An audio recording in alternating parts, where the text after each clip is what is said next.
I would like to introduce to you Gerard. I've never used your name. Gerard. He's a native of Chattanooga, Tennessee, who has lived and worked in New Orleans for the past 6 years. Before coming to New Orleans, Sean graduated from Morehouse College with a Bachelor of Science in Biology and a concentration in Public Health and African American Studies. Sean has always found art as a tool for navigating life throughout his work and academic career. Sean's artistic voice began in childhood. However, his active art voice began when he started to paint to cope with the stress of school. Did I miss something? Okay. He began his artistic practice as a landscape painter and over the years has transitioned into a variety of subjects that investigate the human condition. Sean is a self-taught artist who favors the use of palette knives, oil and acrylic paints, and collage materials. In 2018, Sean was featured as a solo artist during From Africa to Appalachia Foundation's 30th anniversary show titled Ancestors. Sean's mixed media piece, Unresolved Grief, was featured in Harvard's Advanced Leadership Initiative as part of the organization's effort to increase emotional awareness of mental health issues.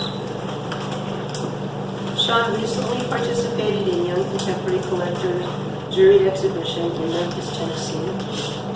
Coupled with his time as a health educator, he has led several art classes that focus on helping children find their own creative voice through journal and mass painting.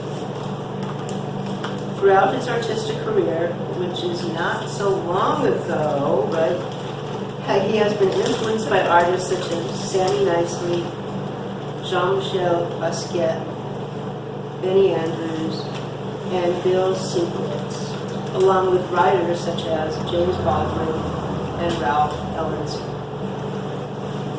From this point of inspiration, Sean has created works to reflect identity and history while sparking ideas in the minds of viewers. I give you Sean Clark. That was it. So I appreciate y'all being here tonight.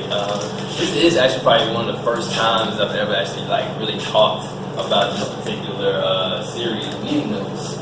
It's a very personal series, and I told myself earlier today, I was like, I wasn't going to need any notes for this because I've been working on it for about 2.5 years at this point. But I probably should have wrote a couple of things down. So, at any point in time, if you do have questions for me, stop me and ask me questions. It's all good. So, and I work in public health, so we do a lot of PowerPoint presentations. So that's kind of how we present things or whatever. But anyway, so the series Meeting Notes is a collection of mass derived from over 300 sketches that I did since I started my public health career here in New Orleans. So you come to find out, when you work in public health, probably about 65% of what you do is go to meetings all day long, in a meeting, talking about doing things. And so in those meetings, oftentimes, I was just sitting there. I was just sitting there listening and doodling. And for me, that was actually a tool to kind of help me really get in tune with what was going on in the room. I wasn't necessarily looking at whoever was talking, but I was kind of getting the vibe, getting the feel of everything. So eventually, these sketches kind of led to what you see here today, this sort of series. And I'll get into a second about, style and technique and all that different stuff. Excuse me. But I think before I kind of get into that, it's really important to kind of take a step back and kind of talk a little bit more about what inspired it, what brought me to this point, who inspired it is really important in this case. And so we'll talk a little bit more about the mask here in a second. So next slide. Everybody, it's kind of hard to see, but so one of my biggest influences was an artist by the name of Sammy Nicely. Sammy Nicely, he was an artist out of what we call Affrilatia, which is basically black people from the Appalachian region. So they're talking Tennessee, Virginia, Northern Georgia, those types of those types of regions. So Sammy here with the hat on right here, and that's my dad right there. They were roommates in college, and so once they met, they became lifelong friends. And so what this did was it led to a collection of art, that my dad acquired over, probably since this picture was taken. Drawings, sketches, sculptures, wood sculptures, masks, clay work, all kinds of stuff. And so, by the time I was born, the house was full of stuff. There was stuff everywhere. There's a lamp that I still have next to my bed that Sammy made back in the 70s that has been next to me my entire life. And so, it was kind of a privilege to grow up in this house that really valued art, but also to be able to see art span an entire career. From when someone was a student doodling to all the way to, when they, got to sort of the height of their career. And so this really had a big impact on the work I make now. And the strange thing is that, really up until, probably up until Sammy passed away maybe in 2015, I was still, public health. I was always drawing, always doing these different things, but my mind was still public health. I wasn't as focused on making art like I am now. Now I'm obsessed with it. So, just to show you a few things, to kind of give you a little bit more ideas, kind of how these masks kind of came about. These are some examples of some of Sammy's work.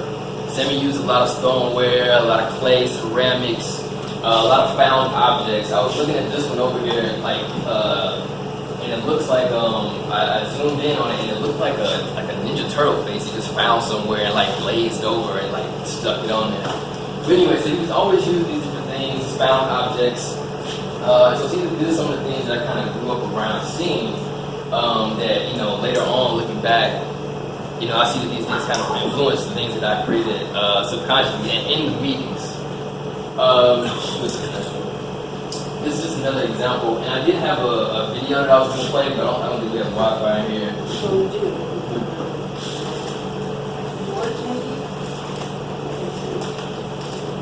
Say that one time. Would it make sense to show the video after? It's only 50 seconds, not really long. But yeah, we can do that after, that's fine. So, one thing, Sammy was always around. He would miraculously always show up at dinner time for some reason. And he lived in Atlanta. He was an hour and a half away from us. But he was always on the road, always would show up. And so I was just kind of knew him as this Jew that was just at the house. He was just hanging out, he was coming in, doing these different things. I knew he made art, but I never really knew why he made it, what his purpose was. And so he put a lot of emphasis on trying to expose the world to the fact that there were black creative people in the Appalachian region, in Tennessee, in Georgia, in North Carolina, and so on and so forth. And so I'm just reading this little quote here from him. And Sam says, as an artist, my work is an extension of myself and helps me to better understand my cultural heritage. It is a crucial means of self-understanding. I see art as a medium through which such understanding can be attained. I create art for self-satisfaction and a way of communicating with others. My art serves as a common ground for communication where each person has to bring their own identity into play in order to appreciate art. And so that was something that really kind of helped me define what this would become later on. The next one is a video. Next one is that later. This is some more. Yeah, that's the video. But it's on. It's like YouTube. So these are some other examples to kind of give you a little bit of inspiration, a little bit of an idea as to kind of the aesthetic of his work outside of his clay work. So the series meeting notes, like I said, they derive from all of these sketches that I had over a course of maybe 3 to 4 years. And so once I had this whole body of this paper collected, I kind of looked at it and I looked at it and I saw this. this is what I kind of saw in the work. That was an example of one of his works that he did. That was a print. And I was like, man, I've got all these sketches and they kind of like resemble his work. And I wasn't thinking about it when I was making them. When I was in the meetings, I was trying to really just try not to be bored. And so I saw that, I saw that resemblance, and I thought, well, I've got all of this work, all of these different sketches and doodles. What can I do with them? I don't want to throw them away. And so I decided at that point to kind of like make 150 masks. And so the reason I chose 150 is because this print was it was 31 of 150. And so it's kind of it's kind of paying tribute to him, thanking him, for the work that he did. But also it was also a very ambitious goal. I'm still working on it. Actually, I think I have maybe about 5 or 10 more to do. So these are just some examples of some of the notes, and I can tell that these are a little bit later, because the first ones were a lot more, I guess, loosely sketched, so to say. Once I started to realize that, okay, these kind of resemble, some of Sammy's work, they kind of look like masks, they kind of look like faces and people, I started to refine them a little bit more. I started paying less attention in meetings. And so, that being said, I just want to give you some examples of that. And so, I started drawing, I started working on them, and these are the first 10. The first 10 were probably some of my favorites because they were probably the most expressive, the ones that I played with the most, so to say. And if you kind of look at this one and you think about the other example that I just showed of Sammy's work, I was trying to really capture that essence of his work at that point in time. Broad strokes, a lot of strokes around the eyes, with emphasis on the eyes and that type of thing. And one thing that's kind of characteristic that kind of changed after the first 10 was that the first 10 all had eyes. So I was making these masks and they all had eyes. And for me, it was kind of strange because when I thought about a mask, I thought about something that you put on, and I thought about the fact that this is kind of at the point where the mask, I started to develop the idea of what the mask was for me. And I thought if it already had eyes, it was someone else's perspective. And so if I started cutting holes in the eyes, I would see things through my own perspective. And so these are just some later examples where I started to play with the different mediums. I started adding texture to things.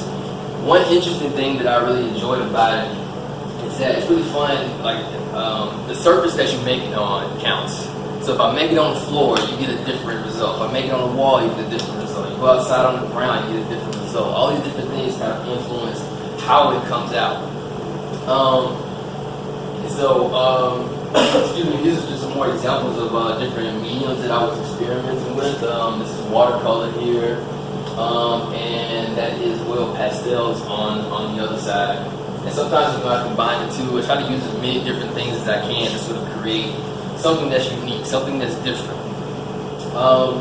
So, a really important aspect or point about the mask. So, like Sammy said earlier he was talking about identity, he's talking about your identity, about my identity. The mask, to me, traditionally it was kind of used as something that, it's traditionally kind of used as something that we used to hide, right? We hide behind this thing. We don't want people to see who we really are.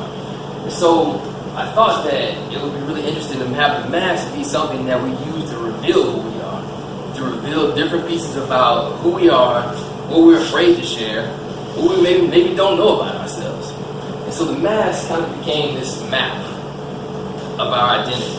And so each region of the map kind of represents a different part of who you are. Maybe who you show, because there's that saying of, I feel like it's across all different cultures, but there's a different version of you at home than at work, than with your friends, than with your boo or whoever else you may be with. And so I thought that was interesting, and I thought it was a really good opportunity for me to figure out who I was, for me to maybe figure out who other people were. And so I kind of got to the point where I was like, man, this is a really good exercise for me. This is a tool for me to help to cope, and in hopes that maybe it may help somebody else do that as well. So, on a lot of my work, on most of these works, you'll see these two symbols here at the top and then at the bottom. And people always ask, what are those different things? And honestly, I don't know when I can't even remember when I started doing it or why I started doing it. But for me, with that idea of having this map that we wear, I wanted it to be something that other people knew about. And so this is basically just like this, I always call it a telephone pole. It just kind of resembles a telephone pole because I'm trying to call out to other people to tell them, hey, you can use this thing to help figure out who you are. And so that's what the top symbol is. And the second symbol here on the bottom is a map. It's a simple spiral. It's kind of like a maze. And so this maze kind of represents the journey that you take to create this map. So it's kind of like the map key here, and this is the map itself. And so, like I said, I'm maybe at 140 now at this point, 140 of 150 different masks. But I still, like I said earlier, I have over 300 sketches, and so I've got some left over. And so there are other applications, for the mask that I want to do later on. This was another example of some stuff that I did, and they're called African American Death Mask.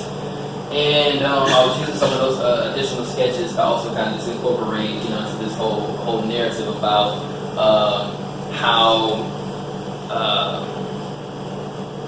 what's the word I'm looking for? About the first law. Anybody know? Are familiar with the first law of thermodynamics? How energy can't be created or destroyed. So this is kind of like I was taking the meeting notes, and that series that kind of incorporated into this idea. I'm really into like zombies and reanimation, that type of stuff. So I was kind of taking this idea of I was just feeling and processing a lot of different stuff, especially nowadays, everything from this violence against black women and men, and this whole idea is that I feel like every time one of us dies, the collective gets stronger. We start to rally more. It's tragic, and we're angry and we're upset, and we come together more. And so I kind of saw, this series as kind of being a representation of that. It's like, okay, this person's body has been taken from this earth, but in a way that energy has been transformed into something else, into a movement. And so those are just other applications that I use for the mask. So this is just my Instagram. But I'm uploading them all onto Instagram, so you can see all 150. Any questions?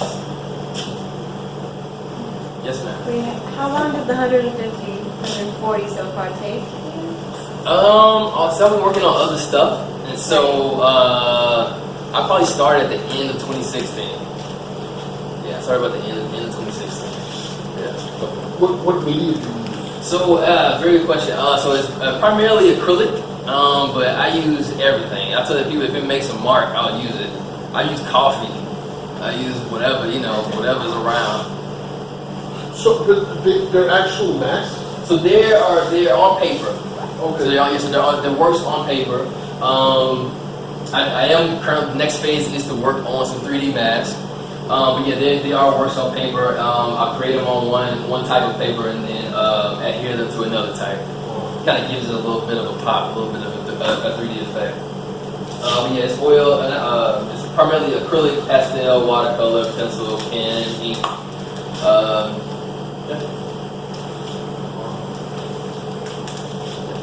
What's that moment when you're reviewing the drawings from your meeting notes, when you're intentionally about to work on those things that you were doodling, for lack of a better word? What's that moment like?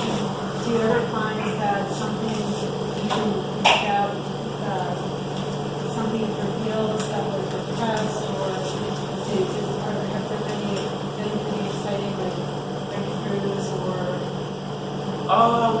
Yeah, definitely. It's always fun. I typically do these. I do some at night, but I do a lot of work in the morning. So I'm really caffeinated when I'm doing these in the morning, which is great.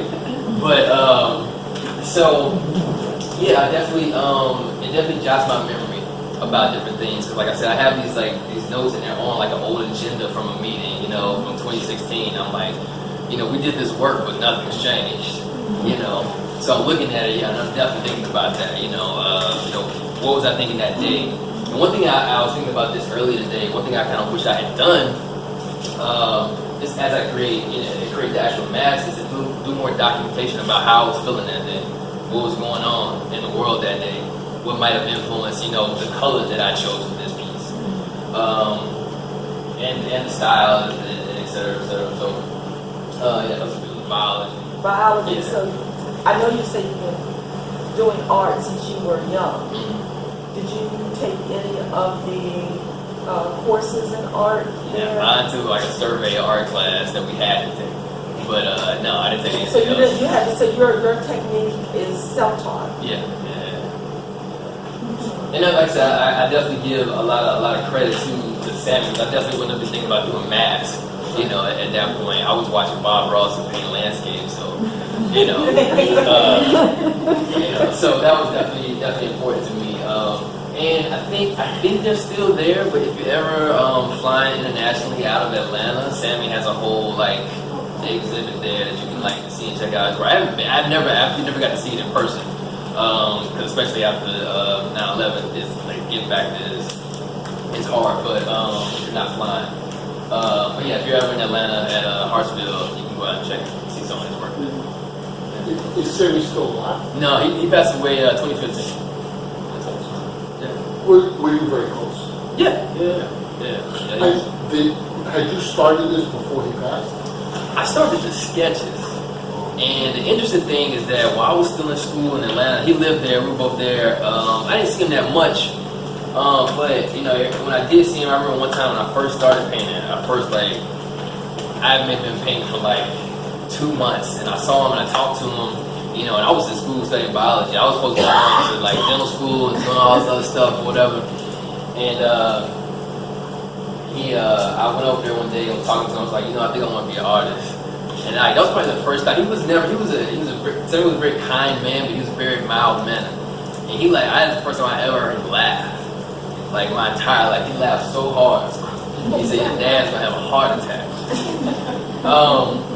But that was an important moment. He's like, all right, man, do it. But yeah.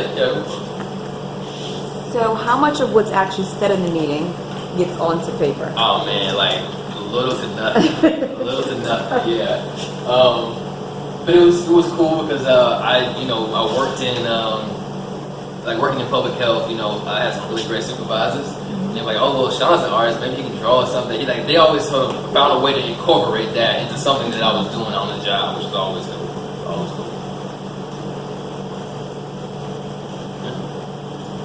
So the next step, the masks, Yeah. have you envisioned them? Are they going to be based on these or something new? So, kind of based on these, but they are 3D. So you may have seen me around City Park or in your neighborhood picking up the palms that fall off the palm tree. And I've been making masks out of those. I think so far I have maybe about 6. And so they're like big, they're like 3D, and I'm using a lot of assemblage and found art. Like I'm finding, you wouldn't believe how much rusty metal is on the ground in New Orleans. So I'm just finding stuff out there and sort of incorporating that into those masks as well. Yeah, so they're big, they're like big, and I think only 2 of the 6 so far are actually like wearable, but the other ones are more kind of like decorative.